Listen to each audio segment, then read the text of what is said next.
No problem.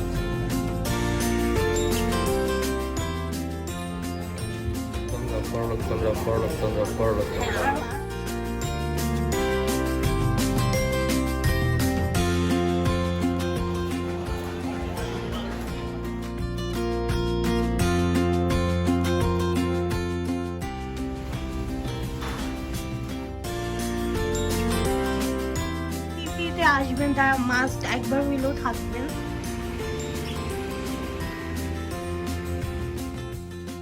আসসালামু আলাইকুম everyone, আপনাদের সবাইকে স্বাগতম করছি আমাদের থাইল্যান্ড ট্রিপের 4th এপিসোডে। আর এইটা হচ্ছে 4th এপিসোডের পার্ট 2। আশা করছি আপনাদের এই ব্লগটিও ভালো লাগবে। ভালো লাগলে অবশ্যই যারা ফেসবুক থেকে দেখছেন তারা আমাদের ফেসবুক পেজটি ফলো করে দিবেন, আর যারা ইউটিউব থেকে দেখছেন তারা কাইন্ডলি আমাদের ইউটিউব চ্যানেলটিকে সাবস্ক্রাইব করে দিবেন। সকাল সকাল ঘুমের থেকে উঠে এই সুন্দর ভিউটা দেখতে কার না ভালো লাগে, তাই না? আলহামদুলিল্লাহ, অনেক সুন্দর একটা ভিউ। তো তাড়াতাড়ি করে ফ্রেশ হয়ে নিয়ে আমরা আবার আমাদের রুমের বাইরে যে বারান্দাটা আছে সেখানে গিয়ে একটু সি ভিউটাও দেখে নিচ্ছিলাম, কারণ আমাদের রুম থেকে সি ভিউটা দেখা যায় না, আর আমরা হচ্ছে সি ভিউ রুমগুলো পাইনি খালি। সো যাই হোক, তাতে কি আলহামদুলিল্লাহ, যেখান থেকেই দেখেন না কেন অনেক সুন্দর। আল্লাহর কাছে অনেক অনেক শুকরিয়া যে আল্লাহ আমাদের এত সুন্দর একটা প্রকৃতির যে আরও অনেক সৌন্দর্য আছে সেটা নিজ চোখে দেখার তৌফিক আল্লাহ আমাদের দিয়েছে, তার জন্য আল্লাহর কাছে কোটি কোটি শুকরিয়া। তো এই তো আমরা এখন একটু রোদ টোদ খেয়ে এখন আমরা ব্রেকফাস্ট করতে চলে যাব নিচে। তো চলেন আপনাদেরও নিয়ে যাই। আমরা এখন নিচে চলে আসলাম, আর এটা হচ্ছে দাদুর রেস্টুরেন্ট। তো এখানেই আমরা আমাদের ব্রেকফাস্টটা সেরে নেব। তো দেখা যাক যে ব্রেকফাস্টে আসলে কী কী আছে, কারণ এইখানে বেশিরভাগই হচ্ছে গিয়ে ফরেনার অ্যান্ড ইন্ডিয়ানরা আছে। সো মুসলিম বা আমাদের মতো বাঙালি একটু কমই আসে এই জায়গাটায়। তো যার কারণে আসলে আমরা একটু কনফিউজড ছিলাম যে আমরা আমাদের মন মতো ব্রেকফাস্ট পাবো কি না। তো চলেন দেখা যাক কী কী ব্রেকফাস্ট আছে।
তুমি বাংলাদেশে আমাকে বলো এত দাম দিয়ে রুটি কেন খাও, এখন তুমি কেন খাচ্ছ?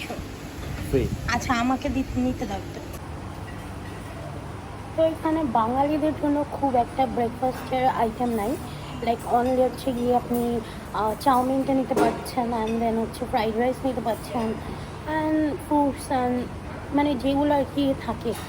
বাট হচ্ছে যে আমরা যেগুলো আসলে পছন্দ করি খেতে, সসেস এইটা সেটা দেখেন, এগুলো নট ফর আস।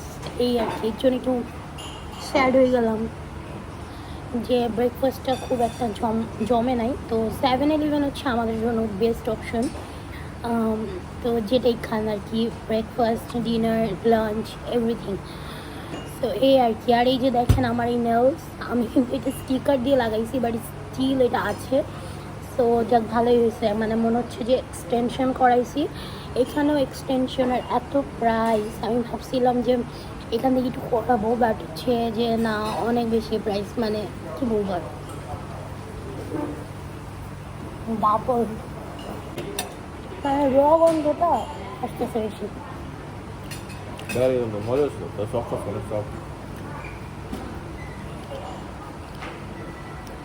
তো এখানে আমরা দুইটা বাঙালি পেয়েছি। তো মানে একদম 2 দিন পরে বাঙালিদের সাথে কথা বলে খুবই ভালো লাগছে, কারণ এখানে আমরা কোনো বাঙালি দেখি নাই, জাস্ট হচ্ছে ইন্ডিয়ান অ্যান্ড ফরেনার।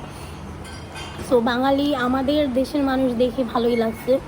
একটু আগে একটা কাপল ছিল আর সাথে ছোট্ট একটা বাচ্চা ছিল, তো দেখে অনেক ভালো লাগতেছে যে মাশাআল্লাহ এতটুকু একটা বাচ্চাকে নিয়ে চলে আসছে, অনলি 6 মান্থ। সো এই তো। আর ওখানেও ছিল একজন অনেক সিনিয়র আমাদের থেকে একটু হবে, বাট ওই আপুটাও বেশ ভালো ছিল, খুবই সুন্দর করে কথা বলতেছিল, তো ভালো লাগছে। তো মানে বাইরের কান্ট্রিতে আসলে যখন আপনি বাঙালি দেখবেন তখন আপনি আবেগে কী বলে জানি আপ্লুত না, ওইটা হয়ে যাবে নাকি। হ্যাঁ, সো এই যে দেখেন আমার হাজব্যান্ড এখন হচ্ছে গিয়ে ডাবল এগ খাচ্ছে, মানে আমাদের মন মতো ব্রেকফাস্ট হয় নাই তো। সো এই যে আমাদের ভরসা। বাট এই যে দেখেন এরকম একটা ভিউর মধ্যে আপনি যাই ব্রেকফাস্ট করেন না কেন, আপনার মন যতই হতাশ হয়ে যাক না কেন ব্রেকফাস্ট দেখে, যখন আপনি এই ভিউটার দিকে তাকাবেন তখন আর কোনো কষ্ট থাকবে না। আমাদের তো খুবই ভালো লাগছে। আমরা আজকে সুইমিং পুলে নামবো। সো এই দেখেন সুন্দর ভিউ না। তো দেখতেই তো পারলেন কি কি ব্রেকফাস্ট ছিল অ্যান্ড আমরা কি দিয়ে ব্রেকফাস্ট করলাম, তারপর আমরা বের হয়ে গেলাম। আর এটা হচ্ছে আমাদের হোটেলের বাইরের ভিউ, খুবই সুন্দর একটা হোটেল, যেমন বড় তেমন সুন্দর। সো তারপর আমরা একটু 7-Eleven যাই, দেন আমি একটা আইস টিনিং মানে থাই টি যেটা আর কি, এটা আমি ক্লাবিতে ফার্স্ট টাইম ট্রাই করি আর আমি এটার পুরো ফ্যান হয়ে গেছিলাম। তারপরে এই যে আমি একটু ডলার ভাঙাবো, কারণ আমার বিজনেসের জন্য কিছু কেনাকাটা করবো, তো দ্যাটস ওয়াই আমি আসলে ডলার ভাঙাবো। তো এই তো আমি আমার ডলারটা ভাঙিয়ে নিয়েছি অ্যান্ড আমার হাজব্যান্ড আমাকে বলতেছে যে আমি নাকি বড়লোক হয়ে গেছি, আসলে তেমন কিছুই না। সো এখন আমার হাজব্যান্ড এগুলো একটু গুনে নিবে আর আমি আমার পাসপোর্টটা রেখে দিব। তো যাই হোক, এই তো এখনও আমাকে একটু পচায় নিচ্ছিল, তো যাই হোক এগুলো কোনো ব্যাপার না। তারপর একটু টুকিটাকি শপিং করতে চলে গেলাম। আর আজকে আমরা একটা ডে লং ট্যুরে বের হব, মানে দ্বীপে দ্বীপে ঘুরবো। সো দ্বীপে দ্বীপে কোথায় কোথায় যাচ্ছি সেটা তো আপনারা দেখতেই পারবেন। আর মেইনলি এই ব্লগটা যেটার পারপাসে সেটা হচ্ছে গিয়ে আমরা মায়াবেতে যাব। আর মায়াবে আপনারা অনেকেই চিনেন, অনেকে হয়তো বা চিনেন না। সো মায়াবেটা হচ্ছে খুব সুন্দর একটা বিচ, ওইখানে আর কি প্রায় 5 বছর এটা অফ ছিল অ্যান্ড দেন ওইটা ওপেন হয়েছে। সো এই জন্য আমরা আসলে মিস করতে যাচ্ছিলাম না, আমাদের মেইন টার্গেটটা মায়াবেই ছিল। সো সেখানে যাব, তো তার আগে আর কি আমরা একটু শপিং করছিলাম, যে টুকিটাকি শপিং করব। তো এখানে আসলে বার্গেনিং করাই যায় না, মানে তারা একদমই কমায় না। এই যে দেখেন আমি তাকে কত চেষ্টা করতেছিলাম পটানোর যে আমাকে একটু কমে দেন, বাট সে আমাকে দিবেই না। সো তারপরে আসলে আমি এটা নিই নাই, কারণ আমার কাছে মনে হচ্ছিল যে 300 বাদ দিয়ে এটা অর্থিত না। সো দ্যাটস ওয়াই আমি আসলে আর নিই নাই। তো যাই হোক, তারপর হচ্ছে আমি একটা লেন্স কিনে, আমার হাজব্যান্ড আমাকে একটা লেন্স কিনে দেয়। তো ফাইনালি আমাদের কিন্তু ট্রিপের যে জার্নিটা এটাও শুরু হয়ে যাবে। আমরা এখন হচ্ছে গিয়ে লংটেল যে বোটগুলা ওইখানে যাচ্ছি। সো ওইখানে গিয়ে আমরা আর কি আমাদের বোর্ডে উঠবো। আর এই যে দেখেন তার মধ্যে সে আবার বিড়ালের সাথে ফাইজলামি করতেছিল, তো আমি তাকে বলছি যে তুমি যদি বিড়ালকে হাত দিয়ে ধরো তাহলে তোমার সাথে আমি কথা বলবো না। সো তাই সে হাত দিয়ে ধরে নাই, কী জানি একটা দিয়ে ধরছিল। তো যাই হোক, পরে দিয়ে এই যে আমরা এখন চলে আসছি বিচের কাছে। আর এই যে এই লং টেল বোটগুলা দিয়ে হচ্ছে আমরা আইল্যান্ডগুলোতে ঘুরবো। সো আমাদের 4টা আইল্যান্ড তারা ঘোরাবে, আর এটার জন্য আমাদের পার পারসনের কস্ট করেছে হচ্ছে গিয়ে 1200 বাদ করে। আর আমরা যে মায়াবেতে যাব, মায়াবেতে আমাদের আবার আলাদা করে ইচ পার্সনের জন্য 400 বাদ দেওয়া লাগবে। সো এই ছিল আমাদের টোটাল ট্রিপের একটা কস্ট, আমি যেটা আপনাদের শুরুতেই বলে দিলাম। তো চলেন এখন আমরা আমাদের বোট জার্নিটা শুরু করে দিই।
অ্যান্ড ফাইনালি আমরা মায়াবীতে চলে এসেছি। আমাদের ফার্স্টে হচ্ছে মায়াবীতে নিয়ে আসি, অ্যান্ড তারপর আমরা বাকি যে 3টা আইল্যান্ড ওইখানে যাব। সো ওইখানে আসলে আমি নামবো না, ওরা নামবে, বাট আমি আসলে কোথাও নামবো না, জাস্ট মায়াবীতে নেমেছি আমি। সো মায়াবীটা বেশ সুন্দর আর অনেক বেশি ক্লাউড ছিল। ওই যে বললাম মানে অনেকটা বছর বন্ধ থাকার কারণে এখানে ট্যুরিস্টদের আসাটা একদমই অফ ছিল, তো যার কারণে আর কি মানে এখন খোলার সাথে সাথে মানুষের ভিড়টাও অনেক বেশি বেড়ে গেছে।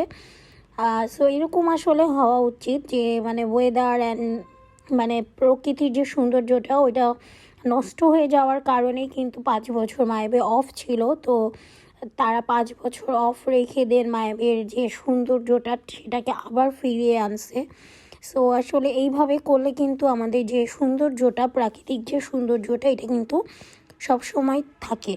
সো যাই হোক, এখন আমি কিন্তু ইন দ্য মিন টাইম আমার ড্রেস চেঞ্জ করে নিছি, কারণ আমি স্পেশালি মায়াবের জন্য একটা ড্রেস মানাই। সো ওইটা আমি পরবো। তো দ্যাটস ওয়াই আমি এখানে এসে সাথে সাথে ওটা চেঞ্জ করে নিই। অ্যান্ড এই তো এখন আমরা বিচের দিকে যাচ্ছিলাম। তো চলেন আপনাদেরও বিচের ওখানে নিয়ে যাই।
তো এই হচ্ছে মায়াবী বিচ, আর দেখতে যে কি সুন্দর মাশাল্লাহ। মানে আপনি যদি নিজের চোখে না দেখেন এটার সৌন্দর্য আপনি কোনোভাবেই বুঝতে পারবেন না।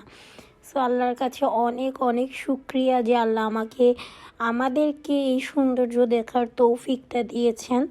আমি দোয়া করি যাতে সবাই একবার হলেও এই সৌন্দর্যটা দেখার মানে তৌফিক আল্লাহ সবাইকেই দেখ। সো এই হচ্ছে গিয়ে মায়াবী বিচ।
তো এই ছিল আমাদের মায়াবী ট্রিপের একটা অংশ। ইনশাল্লাহ সামনে আরও বাকি দ্বীপগুলার ব্লগ আসবে।